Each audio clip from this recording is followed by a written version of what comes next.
તો વલસાડ જિલ્લામાં પણ વહેલી સવારથી જ વરસાદ છે। વલસાડના ચીપવાડા વિસ્તારમાં પાણી ભરાઈ ગયા।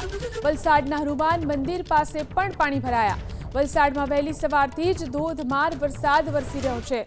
તો ફરી એકવાર વલસાડમાં ધોધમાર વરસાદ, વહેલી સવારથી જ વરસાદી માહોલ અને વરસાદ વરસવાનું શરૂ થયું। વલસાડના ચીપવાડા વિસ્તારની અંદર પાણી ભરાઈ ગયા છે। આ વિસ્તારમાં પાણી ભરાઈ જવાને કારણે અહીં લોકોને મુશ્કેલીનો સામનો કરવો પડી રહ્યો છે। વલસાડના હનુમાન મંદિર પાસે પણ પાણી ભરાયા છે। વહેલી સવારથી જ વલસાડમાં ધોધમાર વરસાદ વરસી રહ્યો છે, જેના કારણે અનેક વિસ્તારમાં પાણી ભરાયેલા જોવા મળી રહ્યા છે।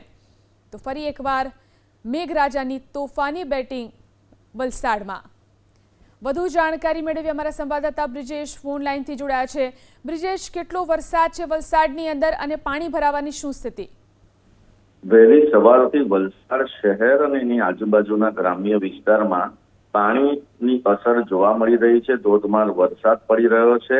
છીપ્પાડ ગરનાળું અને છીપ્પાડમાં આવેલ હનુમાનજી મંદિર પાસે પાણી ભરાયા છે, તો બીજી તરફ મોગરાવાડી ગરનાળામાં પણ પાણી ભરાયા છે।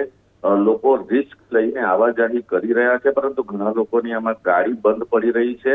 તો ગ્રામ્ય વિસ્તારની વાત કરીએ તો તિથલ રોડ, હાલર રોડ થી લઈને વલસાડ તિથલ વિસ્તાર, કોસંબા વિસ્તાર, હિંગરાજ વિસ્તારમાં પણ વરસાદી પાણીની અસર જોવા મળી રહી છે। આ સાથે વહેલી સવારથી જે પ્રમાણે વરસાદ પડી રહ્યો છે, અંધારિયું વાતાવરણ છે, જેને લઈને પણ રોડ પર વિઝિબિલિટીની અસર પણ જોવા મળી રહી છે। તો નેશનલ હાઈવે નંબર 48 પર પણ આ ભારે વરસાદની અસર જોવા મળી રહી છે।